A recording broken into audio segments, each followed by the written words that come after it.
You are listening to the Intrepid radio program with Scotty Roberts. Intelligent Talk.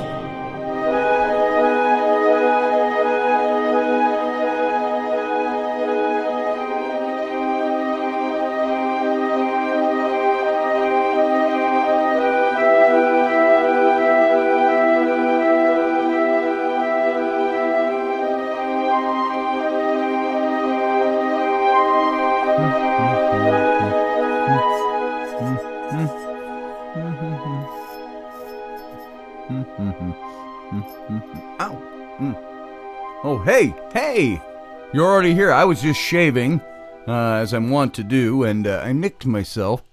Right there. Hey, look at that. So you get to watch, if you're watching on the video stream, watch me bleed all morning. Let me put my razor down. That's how a man shaves. That's not a razor. Now that's a razor. If you remember Crocodile Dundee. So folks, welcome to my show. This is me, Scotty Roberts. It's Friday, the day after Halloween. It's November 1st in the year of your Lord and mine, 2019, whether you accept him as your Lord or not. It's 2019. We're almost in 2020. And I want to thank you for being here. You're listening to this live broadcast via Odyssey Radio Network, and that's at odysy1.com to hear just the audio. Or you can come on over to the live simulcast over on my YouTube channel and watch the video and join the other Intrepids in the chat room at youtube.com/Mr. Scotty Roberts. Thanks for being here. I hope you had a great Halloween last night. I know my kids did. I was kind of stuck in. I couldn't go trick-or-treating with them last night. I had to finish a book cover for a client, which I did. I accomplished that by about 11 o'clock last night. And it turned out to be a success. Everybody likes it. I like it. So that was good. But I was inbound, and I'd shut off the lights because we didn't have any candy to pass out last night, save for a few candy bars sitting on the countertop. And kids came to the door anyway. I answered the first time, and there were 5 of them, and it exhausted the 5 candy bars that were sitting on the countertop. And so I shut down everything as best I could. And I still got knocks all night, but I was way back here in the studio, so I was one of those guys ignoring the knocks on the door. But Rainey had the kids out trick-or-treating, and they all came rushing in around 9 o'clock or so, 8:30 or 9 o'clock, displaying their heaving pillowcases full of candy. So it's going to be candied up time around here for a while. I have not yet gone through the candy to impose the pernicious daddy tax, which I'm hoping all of you impose, daddy or mommy tax, and that gives me a supply of candy to last me for a little while. And so hope you had a good Halloween. Let's move on with some of the things we were talking about yesterday.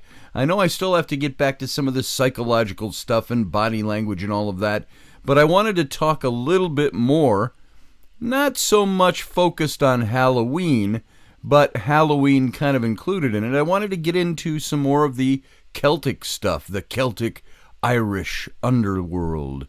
And it lives on with Queen Maeve, Ipona, and Halloween. All of these things that we traditionally look at as Celtic. And if you notice nowadays, it seems that things that are pagan, neo-pagans and so on, they all kind of seem to relate back to some kind of Celtic tradition. And now I might have pagans that would disagree with me, say, no, mine's Germanic. Well, then it's not Celtic there, but the pagan tradition might go back to that. I see a lot of Celtic ties to paganism. You see a lot of Celtic knotwork or Scandinavian knotwork that ties into paganism. And so I wanted to dig a little bit more into this, partially because that's my background, my roots. I'm Welsh and I'm Scottish, and primarily, and I've got a little bit of Scandinavian in there too, which I didn't know till just a few years ago when I did, the covert government Illuminati CIA DNA tests that are out there through places like who did I do mine through? Ancestry.com. Rainey and I did ours. And I found out for the first time when I knew I was Welsh and Scottish that I had about 16% Scandinavian in me as well. And I kind of chalk that up to the raiding Vikings who infused their blood, perhaps by force, into my ancestors in the British Isles. And so I'm always interested in things Celtic. I like Celtic music, I like Celtic art, and I like Celtic culture, including paganism. And so I thought this was an interesting topic to maybe share some things with you. On Knockarea, it's pronounced Knocknarea, Knocknarea, Knocknarea Mountain. Overlooking the Coolera Peninsula in Sligo, Ireland, there's this ancient passage tomb that dominates the landscape. And you've seen pictures of this place, and I'm not calling any up now, but places like Lagrange, where you see the big mound, and it's got a wall around the bottom, and it's a passage tomb where you go inside. These big passage tombs spotted over Ireland. And this passage tomb, however, in Knocknarea, I can't say, I always want to say Knocknamara, because I think of McNamara, I guess, but it's Knocknarea. The passage tomb there is pretty unique, not only because of its prominence on the landscape, but because it's covered by a mound of loosely packed stones quarried locally. And archaeologists have dated this tomb to around 3000 BCE. And so we're talking a good 5,000 years ago. You're talking about the age of the pyramids, the age of Stonehenge, and places like that, pardon my cough. It's as old as Newgrange, not Lagrange, Newgrange. And it's believed that the stones weren't placed on the tomb by their original builders, but by visitors who put them there as an act of devotion. And the prominence of the tomb and the stones indicate that someone of great significance was interred there. Now, this passage tomb on the mountain is reportedly the last resting place of Queen Maeve. And she's the legendary, celebrated warrior queen of Connacht, and it's never been excavated. With all the years that we've been doing archaeology, this place at Knocknarea has never been excavated. Now, this purported tomb belongs to the legendary Queen Maeve, so it is said. And does the tomb of Queen Maeve have a path to the underworld or the other world? And I want to ask that question because I remember when I was over in England way back in 1990, the first time I had ever been to Glastonbury, and I wanted to see Glastonbury Tor. Now, if you don't know what Glastonbury Tor is, I should have pictures, but I don't. And that's okay because those listening audibly wouldn't be able to see them anyway. But Glastonbury Tor is connected to the Arthurian legends. It's said that Glastonbury Tor was the Isle of Avalon in the Arthurian legends. And now it's just a big hill that stands up on a landscape, and it's one of several big hills out there, and on the top is a tower that is the remnant of an old cathedral that was there, the Glastonbury Cathedral, which Henry VIII tore down. And this tower remains up on top, and you can go visit the place. It's windswept, and you stand up on top of there, and in the old Arthurian legends, this region used to be known as the Lake District. It's in the Somerset area. It's it's east of Stonehenge. It's near Bath. It's near Avesbury. And all these places are just mere half-an-hour drives from each other. And in this landscape, you can see when you're standing on the top of that hill that the landscape around you spreads out almost as far as the eye can see, but you're in a big basin with all these hills spotted around the landscape. And this was the Isle District, back when this used to be a big flooded lake area in Great Britain. And so you could be standing on Glastonbury Tor, and it was actually, in ancient times, it was an ancient lake. and an island that stood in the middle of this lake. This is the place where supposedly, according to the Arthurian legends, the place where Arthur was taken by boat as he was dying to the Isle of Avalon, the Isle of the Priestesses. And now it's of course, Glastonbury is there because of the tower that's up on top. And so you go there today, and it's a little touristy. I went driving through there a few years ago with some friends, and we said, Glastonbury, a Wiccan ghetto. And it pretty much is nowadays. It's your whole Wiccan and New Age stuff and all that. The Well of Arthur is there. It's a well that has been there, a sacred well that's been there for thousands of years.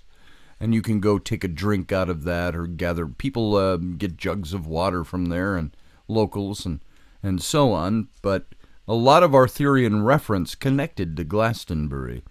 And the first time I was there, which was almost 30 years ago,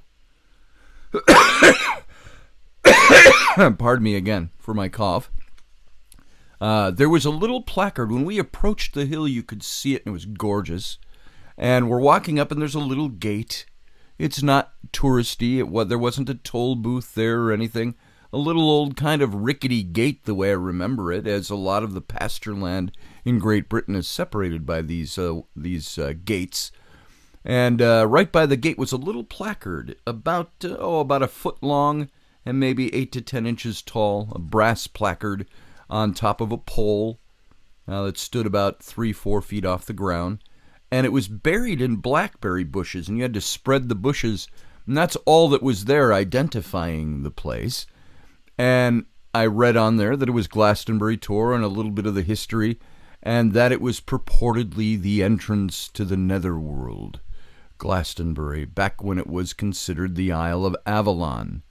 And so it's a very interesting place to go to and look at. But let's take it back now to the tomb of Queen Maeve. May this have been a path to the netherworld, the other world, the underworld. And an excavation of the tomb would undoubtedly provide more important insights into the beliefs and the customs of the people who constructed it.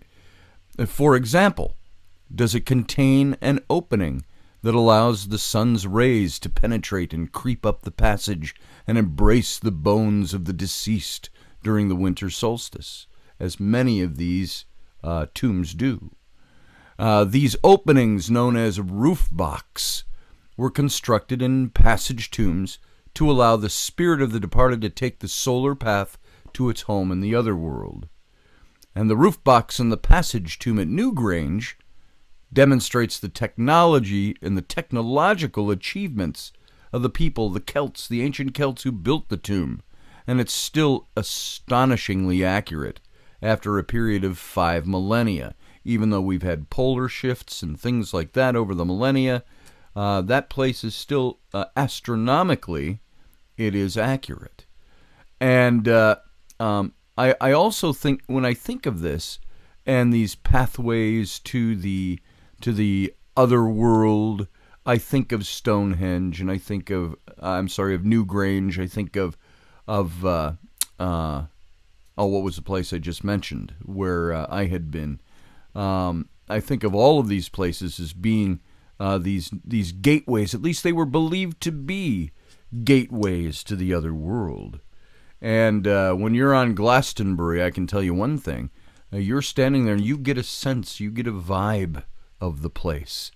And a vibe might put it too vernacularly. You get a palpable feeling of things there that once were. And so it's an interesting, is a spirituality simply a spiritual belief, a superstition, or is there something to that? So we're looking at Knocknarea, there we go, I still stumble over that word, which is supposed to be the queen of, the tomb of Queen Maeve. And if the myth of Queen Maeve was actually based on a real person, did the builders install a roof box to allow her spirit to take the solar path to the other world? And these solar paths, by the way, I was in Egypt a few years ago with my daughters when we led a trip out there, John Ward and I, and we went to Aswan to see, what's the name of the monument with the 4 big statues of Ramses? You've seen it a million times in pictures. For some reason, the name of the place is escaping me. It'll come to me in a second, because I wasn't planning to talk about it, so I didn't refresh my memory on it. That's me nowadays anyway. My memory is come and go. So at this place near Aswan, you can see this tomb. And back in the late 60s, early 70s, they moved it because they created the dam, the Aswan Dam, which blocked up the Nile River and made Lake Nasser, which is not a natural lake, but it's now filled up. And it was going to cover up this monument.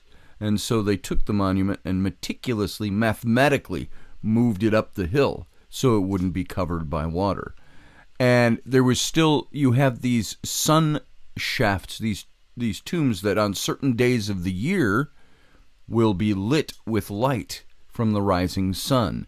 In this particular one in Egypt, it was Ramses II had this constructed so that on his birthday, which was February 22nd, the sun would rise, enter the front door of the tomb, and go all the way down the hall and illuminate the statues of he and the gods and his wife back in the Holy of Holies.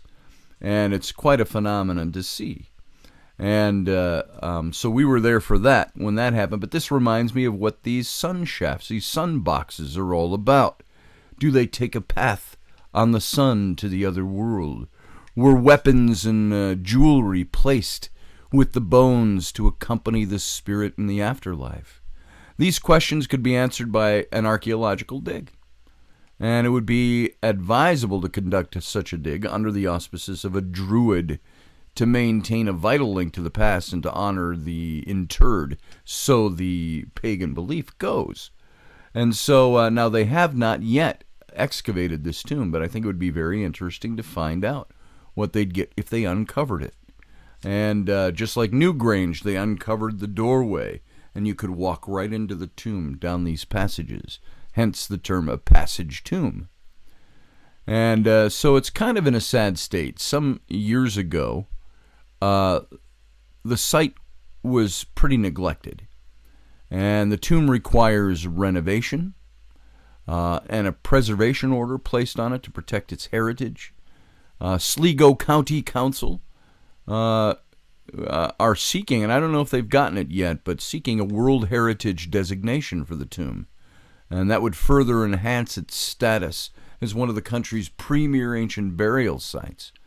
But Knocknarea lies within a huge megalithic cemetery that could be a major tourist attraction if managed properly. And by tourist attraction, I certainly don't mean like a Disneyland or something like that, but it would be a thing that would draw more people to come and see it and learn about its history. And the area could become Ireland's Valley of the Kings, and it could stimulate the local economy. It could add to our sense of identity and the Irish people's sense of identity as a nation. And it's quite a heritage site that could be done there. And so there is something about Queen Maeve, the one who is said to have been interred there, that lends more than just myth. In Irish myth, as with every society, her myth was really produced to reflect the identity of the people of Ireland, or the Celtic people, the pre-Irish. Now, by the way, you ask an Irish person, what is Celtic? And let's say, well, it's Irish. And I know I was studying some Celtic language, and there's Irish Celtic language, there's Welsh Celtic language, or Gaelic, and there's Scottish Gaelic, and of course the Irish will claim Celtic. And these myths that the ancient peoples created can give the present generation this concept of how distant ancestors lived and thought. Irish mythology passed orally from generation to generation. It wasn't all written down. And unlike the Greeks who used the written word, One of the problems associated with the oral tradition lies in the fact that stories and myths change with the retelling. And we all know of this problem out there with the simple game of telephone. And whereas the written word is transcribed and therefore doesn't change much, unless you have a later editor come in and make changes, such as in biblical passages. The kernel of myth generally remains solid, since that's the foundation stone of these myths, but the oral tradition can change things along the way. There is Ireland's central epic, the Táin, as it's called, radiates from Queen Maeve. She's the central character in the story, just as the sun is central to the solar system. Queen Maeve portrays a willful queen. She was headstrong, quite determined to succeed in a world of kings. She goes to war, and she can be found on the battlefield fighting alongside her warriors. She was a warrior queen. And her actions highlight the contrast between Irish and Greek or Roman mythologies, in which women were mere adjuncts to the conflict, whilst the men did all the fighting. Each myth is based on a semblance of truth, and the Táin epic recalls a society where women were equal to men. Now, I had one of my old seminary professors told me something that is now pretty old hat when you think about it, but it was new to me at the time he told me 35 years ago. He said, Scotty, he said, all myth has at its headwaters at least a kernel of truth. And the Breton laws, the ancient body by which the long-distant ancestors of Ireland lived, testify to the hidden truth in the myth. 5,000 years ago, a woman could initiate divorce proceedings against her husband. She could hold property in her own right and bequeath it to her sons and daughters. Now, this is, of course, much in contrast. Remember, yesterday we talked about the Malleus Maleficarum, the book about witches, about hunting witches. That was a book that really established that women were not intellectual. Well, ancient Celtic society was very different. There was Morrigan, the goddess of war, and I may have to wrap up this first segment with her and pick it up in the second segment because we've only got about a minute left here or so. Another unique and different innovation relates to the Irish goddess of war. Morrigan is the god, and it's the same name as Morgan, as you've seen down through the ages. Morrigan is the god who must be offered sacrifice to ensure victory in war. And universally, it would appear the god of war is a male figure, but in the Irish mythology, the deity of war is a female figure. Her creation also points to the equality between the sexes, which didn't exist in the classical societies that sprang up in Greece and Italy much later. So Morrigan is the shape-shifting goddess. She can change into a raven and may be found at the scene of battle hovering overhead. And the world of Irish gods is largely based on equality. The goddess can argue their point independently. There is no domineering or dominant male god in this mythology. Lugh, the sun god, doesn't throw his weight around because the society is mostly based on consensus rather than direct authority. And of course, each god or goddess seeks to rule the isles of the underworld, or the other world, but by its cunning rather than force. And so there was this gender equality that we find in the gods and goddesses because it also existed in their society 5,000 years ago. And so let's do that after the break. Let's pick up with this idea of gender equality and the ancient Irish festivals, which could also include what we were talking about yesterday, a little bit of Halloween tucked in there. So sit tight for 2 minutes, and we'll be right back.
All right, gang, welcome back.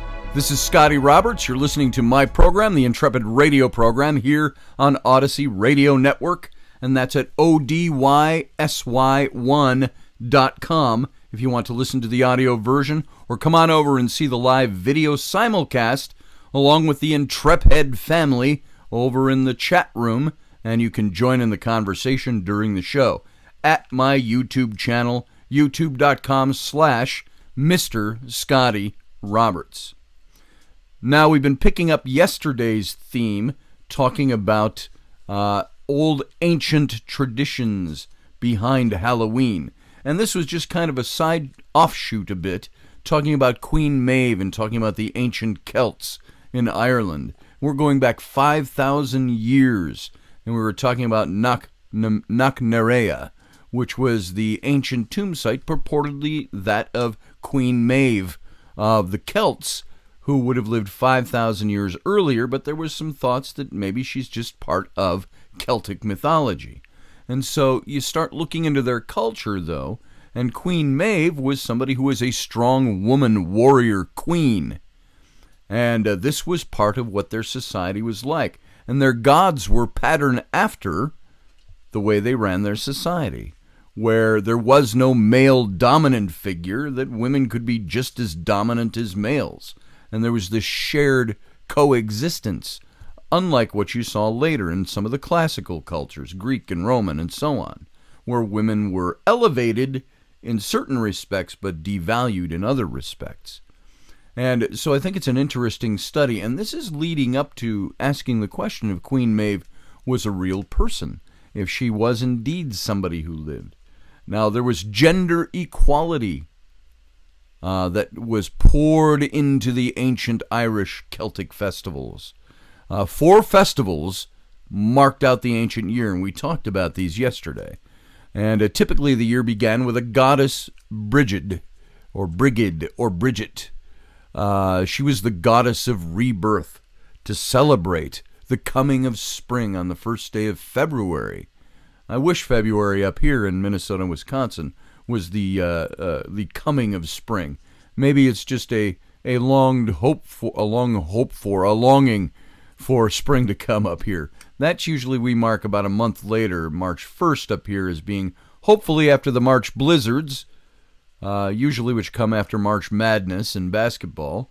You have blizzards during that time, and then it ekes us into spring. But typically began around the first day of February, and this was known as the Festival of Imbolg. Now, it was Brigid, or Bridget, who left the other world on that day and banished the snow from the land and the ice from the lakes. And growth resumed after her visit, and the land became awake after its winter slumber. Now, I was just talking to Carmen. Carmen, if you're listening down in Australia, down there, they almost have Beltane there right now because the seasons are flip-flopped on the other side of the world, down under. And while it's winter here in the north of America, it's summer down there. And it starts to warm up, so they have their festivals are all flip-flopped. So definitely these festivals were also based on the climate of the British Isles. So in May, the Festival of Beltane was celebrated. This is one of the 4 I'm talking about. This was a ceremony dedicated to Bel. We talked about him yesterday, the god of fire. Bel, or Baal, as you find him in the Bible. Hills were lit up by bonfires. Though its origins and purpose remain a little bit remote, a more important festival took place in the late summer called Lugnasa, and it was the harvest festival, dedicated to Lugh in the gratitude for a good harvest. Lugh was a very important god, and he had to be appeased. If the kings didn't honor him with a festival, he would withdraw his rays from the crops and starve the people. So now, undoubtedly, the festival that has best stood the test of time is Samhain, which is now transformed as Halloween, which we all had last night. And it crossed the Atlantic Ocean with Irish immigrants, and it's become a major celebration in America. Now, keep in mind, Irish immigrants weren't just the pictures you have in your mind of the early 1900s and Ellis Island and the lines of thousands of people emigrating from Ireland to the United States and post-famine and things like that. Irish immigrants have been coming to the Americas for a long, long time. There was the huge white Irish slave trade that was really the precursor to the black slave trade in the Americas, where many Irish were indentured servants. They were held basically as slaves. And there were hundreds of thousands of them that were brought to the Americas to work in the plantations and to work as domestics and things like that. So the great Irish slave trade, it's kind of the forgotten white slave trade that's been out there. There have been some that have tried to debunk that as all being indentured servitude. It wasn't really slavery. Well, it was slavery nonetheless. You make yourself an indentured servant to someone in that historical context and let me know how much freedom you had to go do whatever you wanted to do. You didn't have any. You were enslaved, and your children could be taken from you and were enslaved as well. And you were owned by someone. So a major celebration in America came from some of those old traditions of Samhain. And it created an industry of fancy dress costumes, movies, and latter days. And this festival marked the end of summer and the beginning of winter, which really has played true out here today in Minnesota and western Wisconsin, where we're getting a little bit of snow, a dusting of snow today on November 1st. But it seemed like it was summer just yesterday. But it's been growing a little cooler, so this is where the festival came in. It ushered out summer and ushered in the beginning of winter. It was held to commemorate the departed spirits. A full day was dedicated to this ceremony, and the curtain between the land of the living and the land of the spirits was thrown wide open on Samhain, or Halloween. We talked about this in yesterday's episode. It was also a celebration of when the spirits were allowed to return to the land of their birth, but had to return back to the other world before midnight. And those spirits that failed to return before the deadline were trapped in the land of the living forever. And this is where you got your ghostly stories. And it was also a time of celebrating the ancestors who had come back. And some of the costumes that were made in the masks in the history of the jack-o'-lantern, the carved gourd that would sit out with a lit candle on the inside, was meant to ward away the evil spirits that would be there, or those that got lost in the land of the living. Now, let's look at Epona and past mythologies that live on. The country's love affair with horses, in Ireland we're talking, can be traced back to mythology. Epona was the goddess of the dead, and who played the most important part in the lives of the people. It was kind of like, what was her name? La Muerta? Was that her name? In the Day of the Dead in Mexico, same thing. She was the most important part in the lives of the people. She represented the ancestors. She represented death, but the death that's moving on to the other life.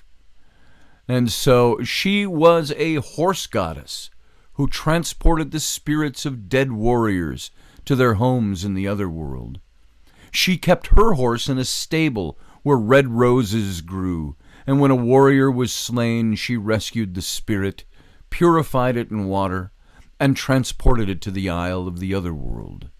And the vital importance of her work in the spirits led to the love of horses, which reverberates down to the present day. Is there any nation across the planet where the horse is held in higher esteem? I had horses at one time. Rainey and I were buying a ranch, and we worked a deal with the old rancher there, and there were 26 horses on our property, and we had 5 or 6 of them were our horses. And so I grew up with a love of horses. My daughters, who are into mermaid stuff now, they have their big mermaid tail company. By the way, if you want to go check it out, finfolk.com, Finfolk. It's finfolkproductions.com. You can also find them on Facebook. But they grew up around horses. I remember there's a story, and this is just a rabbit trail, talking about the love of horses. And Epona comes to mind. If you fix your mind on some of these old mythologies, you'll think of these things. We had a mare who had given birth to a painted pony. She was white, and she had the light brown spots all over. And one day we're sitting out in the pasture and watching this. My two little girls and I, they were about 6 or 7 years old. And we're sitting in the long grass watching Mom graze about 100 feet away from us. And the little pony, who had just was a day or two old, kind of dancing around Mom. And we noticed this little pony, this little colt, was peeking around Mom, looking at us. And my daughters wanted to walk over and try to see her. I said, no, she'll run from you. I said, here's the best thing you can do. I said, sit here in the grass very quietly and let her approach. Her curiosity will bring her over. And when she gets close enough, just slowly put your hand out and hold it there. And so we did this. And over the course of about 20 minutes or so, it took that little colt, kept edging its way closer and looking and grazing and hopping around. I mean, it was fun. It was like watching a little child play. And Mom would just graze quietly and follow her. And you could always tell Mom had one ear forward, one ear back. Meant she was being attentive. That was the body language of the horse. And eventually, they were within about 10 feet of us. They had meandered their way up. And I told the girls, without making a fast motion, very slowly, just raise your hand and extend it. And they did this.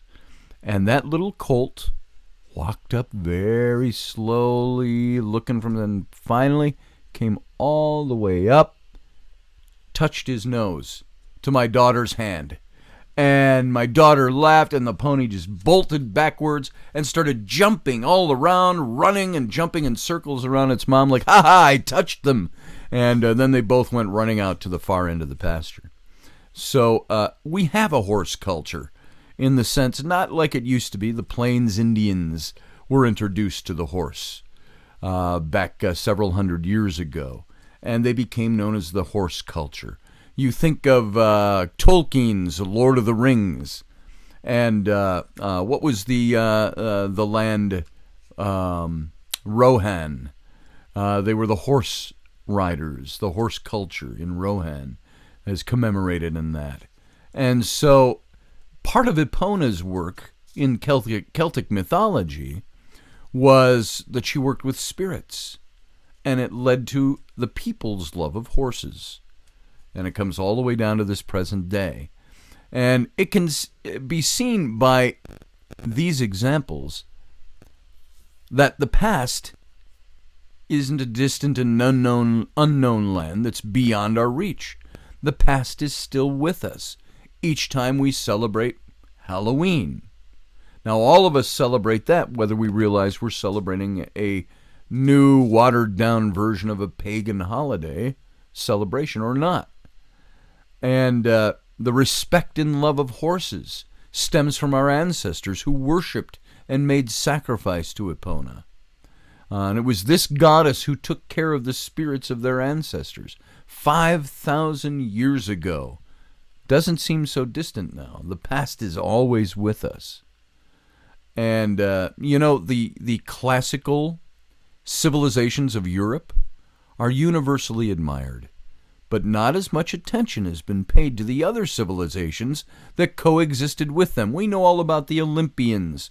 We know about Zeus. We know about Poseidon, the Roman version of him.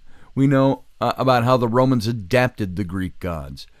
These were different because there were other cultures like the Celts that were in no way inferior. So studying the Irish myths, you discover a system of honor and law that rivaled anything anywhere. And that journey of the mind can lead you to look at places like Knocknarea, the tomb of Queen Maeve, and a reputed passage grave of Queen Maeve. And so we've got to think of the heroes and the heroines of our mythology, the living and the dead, and the heroes and heroines who are dead, and the heroes and heroines who keep them alive. So Halloween is a time when the veil was thinnest and those ancestors came forward. Now, if you've experienced ghosts, you may be, according to Irish mythology, Celtic mythology, be experiencing those ghosts who did not make it back through the veil at midnight on Halloween or Samhain, and they are now with us today. And there are other, of course, legends and mythologies that talk about where ghosts came from and spirits and so on, but let's leave it with that, with the Celtic and the Irish today. Now, there's something, if you go over to my Facebook page, you can find, I'm sorry, not my Facebook, my website, and you'll see it scrolling along the bottom here, scottallenroberts.com, and go to the articles section. You can click on some of my articles, many of which, I think some just come up on the page and others are linked to my academia.edu site, where you can see some of my articles. And I put up an article that I also wanted to tag onto this. We've only got about 10 minutes left in this segment, so I'll touch on this lightly. But the Tuatha, we talk about, and I've mentioned the Tuat. John Ward, when Rocky and I and he went investigating some hauntings, we all prayed for protection in whatever way we wanted to, and John prayed to the demons of the Tuat. Now, the Tuat is kind of this hierarchy of demons that were not necessarily evil. They did good as well. They offered protections and so on. And part of it, linguistically, you've got the Tuat, or the Tuatha de Danann, out of Celtic mythology. And the Danann has been linked to the Anu, the Anunnaki, which you see very much used in ancient alien theology, and a look at the ancient Sumerian culture of the Anu and the Anunnaki, the gods of the Anunnaki. So the Tuatha, almost identical with the Duat, the Tuat of Egypt. You've got the Tuatha de Danann. And they were the children of the goddess Danu. And so in Irish mythology, it's said that a race of kings descended from the heavens to the ancient pre-Celtic cultures of Ireland. And these tall, bright, shining creatures were elegant and beautiful, and brought with them the secret knowledge of the gods. And while the Tuatha represent this caste of Irish elemental beings, there are also accounts of them being flesh and blood conquerors of the Fir Bolg, one of the ancient races that inhabited Ireland, coming down and invading from the four northern cities of Falae, Gorias, Mirias, and Phineas. And they acquired their occultic skills and magical attributes from there. The Tuatha de Danann roughly but imprecisely translates as peoples or children of the goddess Danu, and which could also be related to the goddess Diane or Diana. And in the old Tuath means people, tribe, nation. De is the genitive cast of Dia, meaning god or goddess, supernatural being, the object of worship. They are often referred to simply as the Tuatha, or the Tua, or the Tuatha de, or the Tuat, which was also used in early Irish Christian texts as a name for the Israelite diaspora, which has a whole interesting story there, that one of the tribes that broke off from Moses during the Exodus moved north of Israel, and they moved up into the region that would be now Lebanon, up by Mount Hermon, Mount Armon in the Book of Enoch. And this is where supposedly the Watchers descended to the earth and took on the form of humans and intermingled with human women and bequeathed the Nephilim. So all these legends are kind of linked together, and the one diaspora, the one tribe of Israel that went there, were said to have intermingled with the Anu. And this is what became known as the the Anunnaki, the tribes of the Anunnaki. Not sure how accurate that is, but it's part of the legend. It's part of the mythology. And that's a real interesting historical reference to Danu, who has been rendered Anu. And the reference, if not already obvious, creates this really interesting link between Israel and ancient Mesopotamian mythologies and the Celtic mythologies of the Tuatha De Danu, Tuatha De Danann, Tuatha De Anu. And so this is some really interesting stuff. Now, I just thought of something. I'm going to pick this up tomorrow. I think I'll pick up where I left off on this, and we'll talk about this. We've only got a couple of minutes left. I want to read you something, and I think it's right here, if I'm not mistaken. No, it's not right there.